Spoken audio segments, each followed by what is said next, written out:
మీరు మీ అభిమాన shows and serials TV కన్నా ముందు ఈటీవీ విన్ యాప్లో చూడండి. Download and subscribe to ETV win app. 99 రూపాయలు మాత్రమే.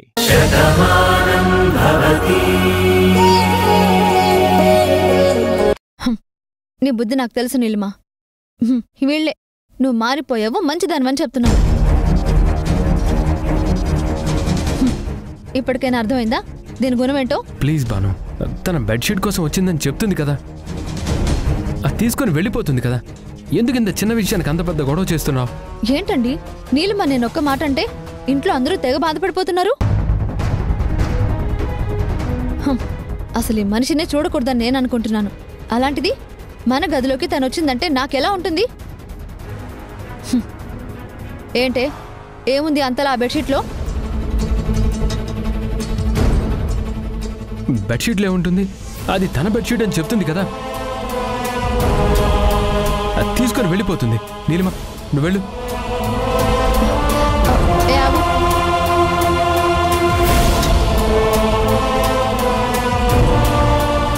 బెడ్షీట్ నువ్వే తీసుకొచ్చి పెట్టావు కదా, ఈ వంకతో ఈ గదిలోకి రావాలనే కదా ఈ పనులన్నీ చేస్తున్నావు.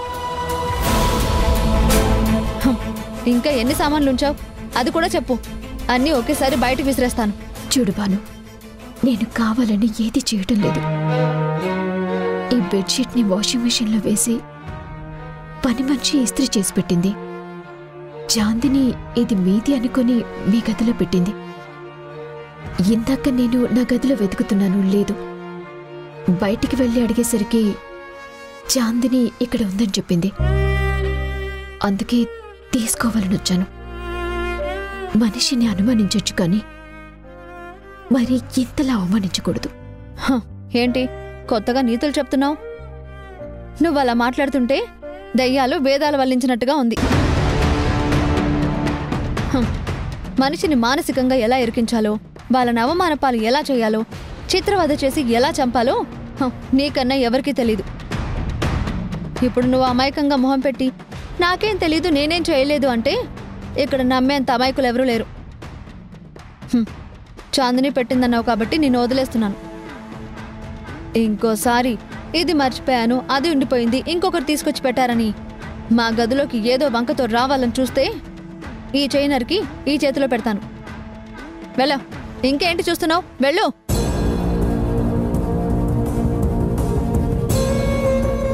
బాను, ప్రతి చిన్న విషయానికి నువ్వు ఇలా రియాక్ట్ అవ్వడం కరెక్ట్ కాదేమో. కొంతమందిని చూస్తే నాకు ఇలాగే మాట్లాడాలనిపిస్తుంది. ఈ విషయంలో మీరు ఇంకేం మాట్లాడొద్దు, పడుకోండి. ఆగండి. ఆ పనికి మాలిందాని బెడ్షీట్ ఇన్నాళ్ళు ఈ మంచం మీదే ఉంది కదా, ముందు ఈ బెడ్షీట్ మారుస్తాను, అప్పుడు పడుకోండి.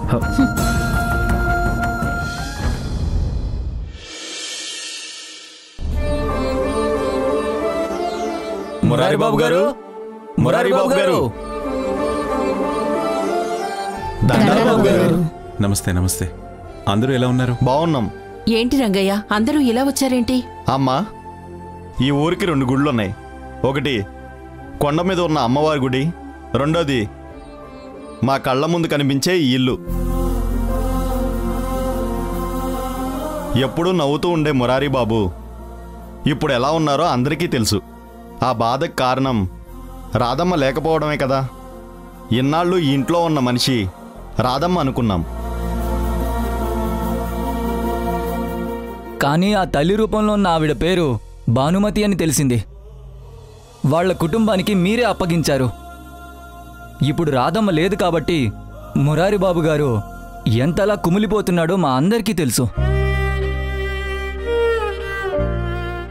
అందుకే ఊరంతా కలిసి ఆ రాధమ్మను వెతకాలని నిర్ణయించుకున్నాం. మురారి బాబు గారి కళ్ళల్లో ఆనందం చూడాలని మేము ఒక నిర్ణయానికి వచ్చాం. మీ అందరికీ నా మీద ఇంత అభిమానం ఉన్నందుకు నేనెప్పుడూ మీకు రుణపడి ఉంటాను. నా రాధని నేనే వెతుక్కుంటాను. తనెక్కడున్నా నా ప్రేమతో తనని నా దగ్గరికి రప్పించుకుంటాను. దాని గురించి మీరెవ్వరూ శ్రమపడద్దు. అదేంటి బాబు అలా అంటారు? అది మాకు శ్రమ ఎందుకు అవుతుంది? మీకు మేం చేసే చిన్న సాయం అవుతుంది. మీ అభిమానానికి థ్యాంక్స్. నా రాధ ఎక్కడున్నా తనని నేనే ఇంటికి తీసుకొస్తాను. నా రాధని నేను కలుస్తాను. మళ్ళీ మేమిద్దరం కలిసి మీకు కనిపిస్తాం. ఇందులో ఎలాంటి మార్పు ఉండదు. ఏంటి తమ్ముడు ఇది? ఆశకు కూడా ఒక హద్దుంటుంది. కల కూడా తెల్లారవరకే సమయం ఉంటుంది. రాత్రి కలలో అద్భుతం జరిగింది కదా అని కళ్ళు తెరిచేసరికి మన ముందు ఏమీ ఉండదు. ఇది కూడా అంతే. ఎప్పుడో వెళ్ళిపోయిన రాధ ఎన్ని రోజులు ఇక్కడికి రాలేదంటే తనకిక్కడికి రావటం ఇష్టం లేదనే కదా. అందుకే కదా తన ఆచూకీ కూడా తెలియకుండా ఉంచింది. మరి అలాంటి మనిషిని ఎక్కడుందని వెతుకుతారు? అందుకని అలా అని రాధని మర్చిపోమంటావా? తను వెళ్ళిపోయింది కదా అని తననింక వదిలేయమంటావా? నా ప్రేమని చంపుకోమంటావా? అది జరగని పని.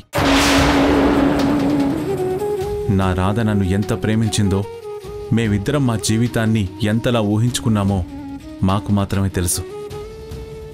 మేము మాటలతో చెప్పుకోలేదు, మనసుతో మా ప్రేమని పంచుకున్నాము. ఆ మనసులో ఒకరి మీద ఒకరికి ఎలాంటి స్థానం ఉందో బాగా తెలుసుకున్నాము. అయినా సరే రాధ నాకు దూరంగా వెళ్ళిపోయిందంటే దానికి ఖచ్చితంగా వేరే ఏదో కారణం ఉంది. రాధ దగ్గరికి వెళ్ళి ఆ కారణాన్ని తెలుసుకుంటాను. మళ్ళీ నేను తనని కలుస్తుంటాను. నా జీవితంలోకి స్వాగతించి ఈ ఇంటికి తీసుకొస్తాను. మేమిద్దరం భవిష్యత్తులో కలిసే ఉంటాం.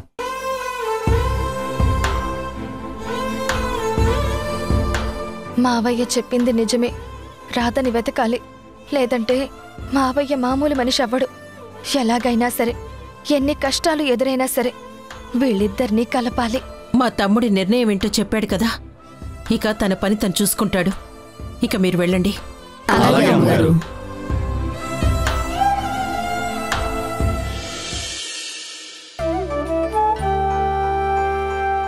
అదేంట్రా వాసు, ఈ గుండవతారం ఏంట్రా? ఏం లేదమ్మా, నా కూతురు తిరిగొచ్చినందుకు తలనీలాలిస్తానని ఆ వెంకటేశ్వర స్వామికి మొక్కుకున్నాను. అందుకే మన ఊళ్ళో ఉన్న వెంకటేశ్వర స్వామి గుడికి వెళ్ళి తలనీలాలు సమర్పించుకున్నాను, అంతే. మంచి పని చేశావురా. బాను గండం నుంచి తప్పించుకుని వచ్చింది. ఆ దేవుడికి మొక్కు చెల్లించావు, ఇక అంతా మంచే జరుగుతుంది. అమ్మా నమస్కారం. అమ్మా నమస్కారం. మీరేంటి ఎలా వచ్చారు? అదేనండి, గురువుగారు కంచికి వెళ్లి అమ్మవారికి అభిషేకం చేయించారు, విశేషమైన పూజలు జరిపించారు. ఆ తల్లిదై ఉంటే జగత్తు మొత్తం ఆనందంగా ఉంటుంది. జగన్మాత కరుణ ఉంటే ఏ జంటైనా చల్లగా ఉంటుందని గురువుగారు అక్షంతులు ప్రసాదం మాకిచ్చి పంపించారు. ఈ మధ్య మీ అబ్బాయి కార్తీక్ పెళ్లి జరిగింది కదా, ఆ దంపతులిద్దరినీ ఆశీర్వదించి ప్రసాదం మీకు ఇచ్చి రమ్మన్నారు. ఇప్పుడు మీరు ఆ జంట మీద అక్షంతలు వేశారంటే ఈ కొంపలో మంట మామూలుగా ఉండదు. అదేంటి బామ్మగారు అలా అంటున్నారు? అమ్మమ్మ నువ్వు ఊరుకో. అక్షింతలే కదా, తర్వాత నేను వేస్తాను. అవి నాకిచ్చి మీరు వెళ్ళండి. లేదండి, మేమే అక్షతలు వేసి వేదాశీర్వచనం చేసి ప్రసాదం ఇచ్చి రమ్మని గురువుగారు ఆజ్ఞ. వాళ్ళిద్దరినీ పిలవండి, మేము ఆశీర్వదిస్తాం. అదేనండి, వాళ్ళిద్దరూ ఉంటే ఈ పాటికి పిలిచేవాళ్ళం కదా. ఇద్దరూ లేరు, బయటికెళ్ళారండి. అంటే అమ్మాయి ఇంట్లోనే ఉంది, అబ్బాయి ఆఫీస్కి వెళ్ళాడు. వచ్చేసరికి సాయంత్రం అవుతుంది. అందుకే ఆ అక్షింతలు మాకిచ్చి వెళ్తే అబ్బాయి వచ్చాక ఆశీర్వదిస్తాం.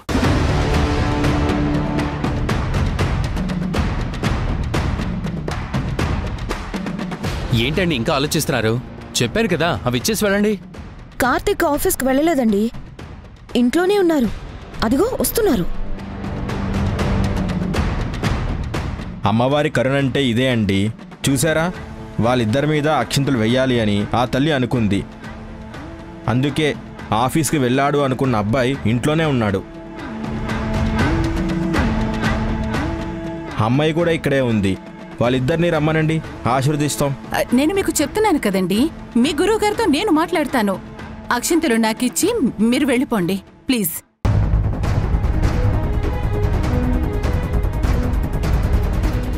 ఎందుకండి అంతలా టెన్షన్ పడుతున్నారు? ఈ చిన్న ముచ్చట కూడా తీర్చరా? వేద ఆశీర్వచనం చేసి వెళ్ళిపోతానంటున్నారు కదా. అందుకు కూడా నా కూతురు నోచుకోలేదా? పెద్దమ్మా, అత్తే ఎందుకు చెప్తున్నారో మీరు అర్థం చేసుకోండి. ఏం నీలిమా, ప్రతిదానికి నువ్వు వాళ్ళ వైపే మాట్లాడుతున్నావు? ఇక్కడ ఏం జరిగిందని మీరు దండం పెడితే వాళ్ళు దీవించెళ్తారు, అంతే కదా? సరే, మీరనుకున్నట్టే చేద్దాం. ఎవరు ఏం మాట్లాడొద్దు. ఇంతకీ భాను ఎక్కడుంది? పైన పైన భాను చాందిని పాపకి స్నానం చేయిస్తున్నారు. చంటి పిల్లకి స్నానం అంటే కనీసం పావు గంటైనా పడుతుంది. ఈలోగా ఆశీర్వదించడమే కదా, 5 నిమిషాల్లో అయిపోతుంది. కానివ్వండి కానివ్వండి.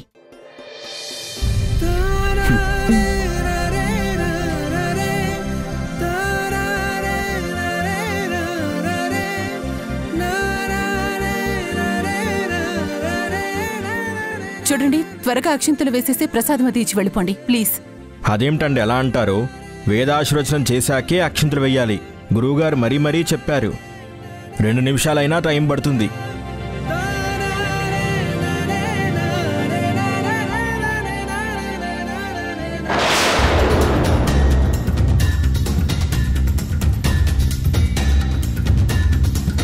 చిచ్చు తల్లి. ఓ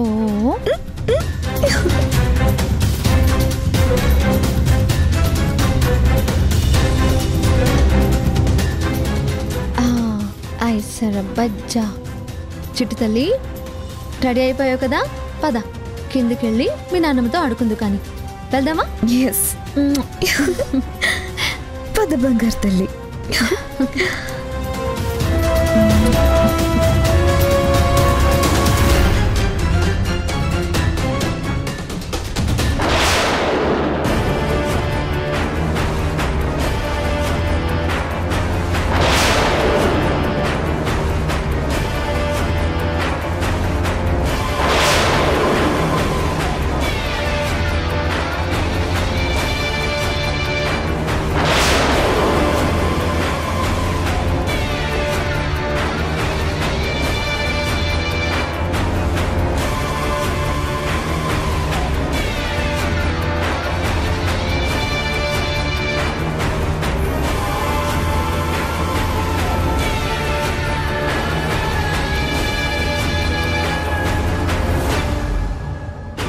ఏం జరుగుతుంది ఇక్కడ?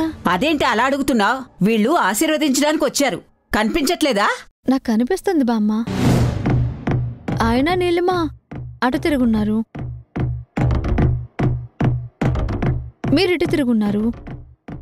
ఎవరిని ఎవరు ఆశీర్వదిస్తున్నారు? అదే నన్నే ఆశీర్వదిస్తానన్నారు.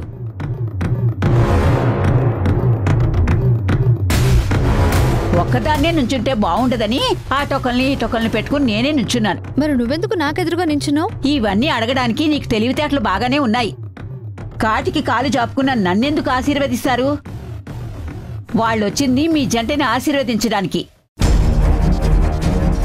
నిన్ను పిలవాలని అనుకున్నాను, ఈలోగా నువ్వే వచ్చి ఇంత అనుమానిస్తూ అడుగుతున్నావు. అదైతే ముందే పిలిస్తే సరిపోయేది కదా. అంటే పిలుద్దామని అనుకునే లోపే నువ్వే వచ్చేసావమ్మా. ఇప్పుడే వాళ్ళు వచ్చారు, మమ్మల్ని పిలవండి అన్నారు. మేము ఇంకా పైకి చూస్తున్నాం, నువ్వు ఇంతలో కిందికి వచ్చేసావు. అంతేనమ్మా, అంతకు మించి ఇంకేం లేదు. అంతే కదా నీలిమా? నీలిమ మాత్రం ఏం చెప్తుంది మావయ్య? జరిగింది అంతేనా చెప్తుంది. ఎందుకంటే ఇక్కడ జరిగింది అదే కదా. ఒకే మాటని అందరూ ఒకేలా ఎందుకు చెప్తున్నారు? ఒక్కరే చెప్తే నీకు అర్థం కాదేమో అని అందరం కలిసి ఒకే మాట చెప్తున్నాం. ఎవరు మాట మార్చడం లేదు, ఒక్క మాట మీద ఉన్నాం, అంతే కదా? అమ్మమ్మ, నువ్వు అనుభవంతో చెప్పావు కదా, తనకి అర్థమయ్యే ఉంటుందిలే, అంతే కదా భాను? పాపం తీసుకో.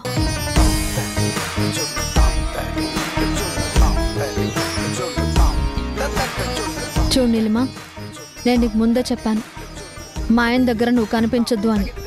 నువ్వు ఇలా ప్రతిసారి ఆయన పక్కన ఉన్నావే అనుకో, ఊరుకునే ప్రసక్తే లేదు. ఏంటమ్మా నువ్వు? ఏంటండి నన్ను అడుగుతున్నారు? వాళ్ళు నన్ను మా ఆయన్ని ఆశీర్వదించడానికి వచ్చారని చెప్తున్నారు కదా, మధ్యలో ఈ నీలిమ ఎందుకు? తప్పుకో. నువ్వు ఇటు వస్తావా బామ్మ?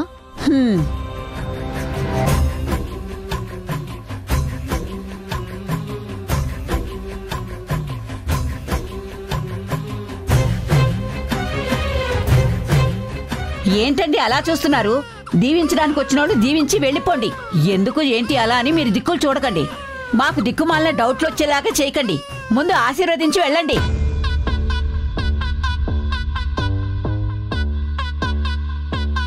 శతం జీవ శరదో వర్ధమానిత్యనిగమో భవతి శతమితి శతం దీర్ఘమాయువర్తయేనావర్ధయంతి శతమేనమేవ శతాత్మానం భవతి శతమనంతం భవతి శతమైశ్వర్యం భవతి శతమితి శతం దీర్ఘమాయుః శతమానం భవతి శతాయు పురుషశ్చతేంద్రియ ఆయుష్యేవేంద్రియే ప్రతిష్టతి.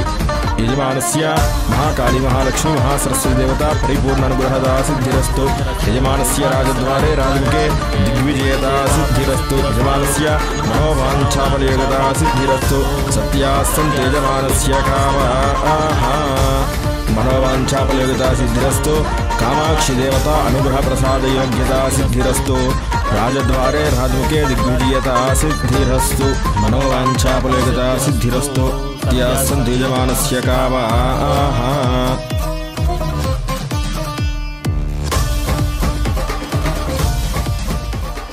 అమ్మా, అసలు గురువుగారు ఏం చెప్పారంటే? చెప్పాను కదండి, మీ గురువుగారు ఏం చెప్పుంటారో నాకు పూర్తిగా అర్థమైంది. నా కొడుకుని కోడల్ని ఆశీర్వదించమన్నారు. ఇప్పుడు మీరు వాళ్ళని ఆశీర్వదించారు. ఇంకా నేను అన్ని విషయాలు గురువుగారితో మాట్లాడతాను. దయచేసి మీరు వెళ్ళండి. పండితులు ఇంటికొస్తే అలా వెళ్ళిపోమంటారేంటి? భోంచేసి వెళ్దురు గాని ఉండండి. ఏంటే వాళ్ళు మన ఇంట్లో భోంచేసేది? నువ్వేం పెడతావు? కాకరకాయ కూర, మజ్జిగ పులుసు, అంతకు మించి ఇంకేమీ పెట్టవు కదా. ఆ మాత్రం దానికి వాళ్ళు ఇక్కడేం తినక్కర్లేదులే.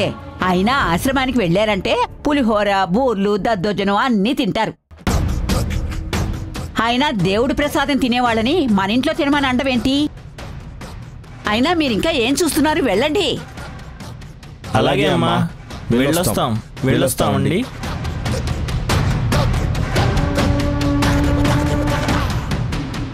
అసలు ఇందాకటి నుంచి చూస్తున్నాను, మీరందరూ ఎందుకు అదోలా ప్రవర్తిస్తున్నారు? బాను, నువ్వు ఏ డౌట్ అడిగినా కూడా ఇక్కడ అందరికీ ఇబ్బందిగానే ఉంటుంది. అయినా పాప ఏడుస్తుంది కదా, ముందు తనకి పాలు పట్టించు, తీసుకెళ్ళి. రామ్మా. ఓ ఏడవకమ్మా, ఏడవక తల్లి.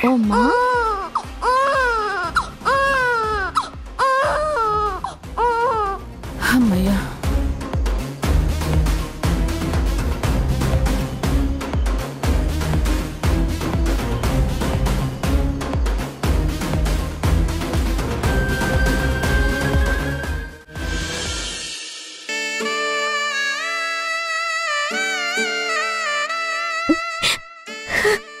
ఎందుకమ్మా ఏడుస్తున్నావు? అక్కడ వాళ్ళని ఎదిరించడం మానేసి ఇక్కడ కూర్చుని ఎందుకు ఏడుస్తున్నావు? ఎవరిని ఎదిరించాలి పెద్దమ్మా? నా వాళ్ళని కాదు అనుకోమంటావా? నువ్వు వాళ్ళని నీ వాళ్ళు అనుకుంటే సరిపోదు నీలిమా, వాళ్ళు కూడా నీ గురించి అలాగే అనుకోవాలి. అరే, మిమ్మల్ని ఆశీర్వదించడానికి వచ్చిన ఆ శిష్యుల్ని కూడా ఏం మార్చారు అంటే ఏమనుకోవాలి వీళ్ళని? అక్కడ పరిస్థితి ఏంటో మీకు తెలుసు కదా. బాను పాపని తీసుకుని కిందకొచ్చేసరికి ఎవరు ఏం చేయలేకపోయారు. చాలమ్మా. ఏ భాను తప్ప నువ్వు మనిషివి కావా? భానుకే బాధుంటుందా? నీకుండదా? కార్తీక్కి నువ్వు భార్యవే, ఆవిడ ముందు భార్య. తను లేదు, ఎప్పటికీ రాదు అని తెలిసాకే నీతోటి పెళ్లి జరిపించారు. కానీ బాను వచ్చింది కదా పెద్దమ్మా, అందుకే అందరూ ఇంతలా భయపడుతున్నారు. అది భయంలా నాకు అనిపించడం లేదు. వాళ్ళ మనిషి వాళ్ళ వైపు వచ్చింది కాబట్టి నిన్నెవరూ పట్టించుకోవడం లేదనిపిస్తోంది. అదేం కాదక్కా, ఈ ఇంట్లో అందరూ మంచివాళ్లే. అందరూ మంచివాళ్లేనమ్మా, కాదని మేం అనడం లేదు. కానీ ఆ మంచి నీ వైపు ఉండడం లేదు అని చెప్తున్నాను. నీకు పెళ్లి చేశాక నీ జీవితంలో ఏం ఆనందం ఉంది? ఆయన గారేమో నా భార్యను మర్చిపోలేను అని చెప్పాడు. ఇంట్లో వాళ్ళేమో మీ ఇద్దరినీ కలుపుతాము అన్నారు. తీరా ఇప్పుడు చూసేసరికి ఆ భాను తిరిగొచ్చిందని ఆవిడ ముందు కనీసం నీకు నిలబడే అవకాశం కూడా ఇవ్వడం లేదు. ఒక చిన్న ఆశీర్వాదం తీసుకునే అవకాశం కూడా నీకు ఇవ్వడం లేదమ్మా. ఇలాంటి బ్రతుకు నువ్వెందుకు బ్రతుకుతున్నావు? ఇప్పుడు నువ్వు ఏడ్చి ప్రయోజనం ఏమీ లేదు. నేను అడుగుతానంటే ఎందుకు ఆపావు? అక్కడే గట్టిగా 4 మాటలు అడుగుంటే నువ్వులా ఏడవాల్సిన అవసరం వచ్చేదే కాదు కదా. అవును నీలిమా, మనం మౌనంగా ఉన్నంత వరకు వాళ్ళు మన నోళ్లు మూస్తూనే ఉంటారు. ఈ విషయం అందరికీ తెలియాలి. ఆ భానుమతికి కూడా అందరూ చెప్పాలి. నీకు కార్తీక్కి పెళ్లి జరిగింది, నువ్వు కూడా ఇంట్లో మనిషివే అని. అప్పుడే కదా తాను నోరు మూసుకుని ఉంటుంది. లేదంటే నీ మీద అలా అరుస్తూనే ఉంటుంది. ఏదో వాళ్ళింట్లో నువ్వు పడి ఖాళీగా తింటున్నట్టు చూస్తోంది. సహించేవాళ్ళుంటేనే మాటలనేవాళ్ళు అంటారు, భరించేవాళ్ళుంటేనే హింసించేవాళ్ళు హింసిస్తూ ఉంటారు. ఒక్కసారి ఎదురు తిరిగామంటే అందరూ నోరు మూసుకుంటారు. మీకు దండం పెడతాను పెద్దమ్మా, అనవసరంగా ఈ విషయాన్ని పెద్ద చేయకండి. అత్తయ్య చెప్పారు కదా 6 నెలలు ఓపిక పట్టమని. ఈ 6 నెలలు ఈ విషయాన్ని మీరు పట్టించుకోవద్దు. భాను నన్ను ఎన్ని మాటలన్నా నేను సహిస్తాను, భరిస్తాను. తను పూర్తిగా కోలుకున్నాక అప్పుడు అన్ని నిజాలు చెప్దాం. బాగుందమ్మా, ఆ భాను మీద నీకు కూడా అభిమానం ఉంది, మాకెటువంటి అభ్యంతరం లేదు. కానీ ఇక్కడ బాధపడుతుంది నా కూతురు. అందుకే మాకు చాలా చిరాగ్గా ఉంది. అయినా సరే నువ్వే కాదు అంటున్నావు కాబట్టి నేను మౌనంగా ఉంటున్నాను. 6 నెలలే కదా, ఇలాగే భరిస్తాను. ఆ తర్వాత వీళ్ళు ఏవైనా నాటకాలు ఆడితే అప్పుడు ఈ శారదంటేంటో వాళ్ళు చూపిస్తాను.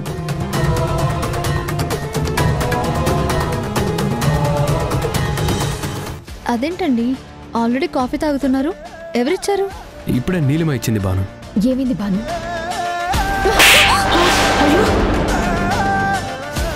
ఇప్పుడు నేనేం చేశానని కొట్టావు? నీకెన్నిసార్లు చెప్పినా అర్థం కదా? చిన్న చిన్న విషయాల్లో కూడా నువ్వు ఇలా రియాక్ట్ అవ్వడం కరెక్ట్ కాదు. దీనికి ముందు నుంచి మీరంటే ఇష్టం ఉంది. నన్ను దూరం చేసి మీ జీవితంలోకి రావాలనుకుంటుంది. నేను ఇన్నాళ్ళు దూరంగా ఉన్నాను కదా, మీకెక్కడ మాయ మాటలు చెప్పి మీ చేత్తో తాళి కట్టించుకుంటుందేమోనని నేను భయపడ్డాను.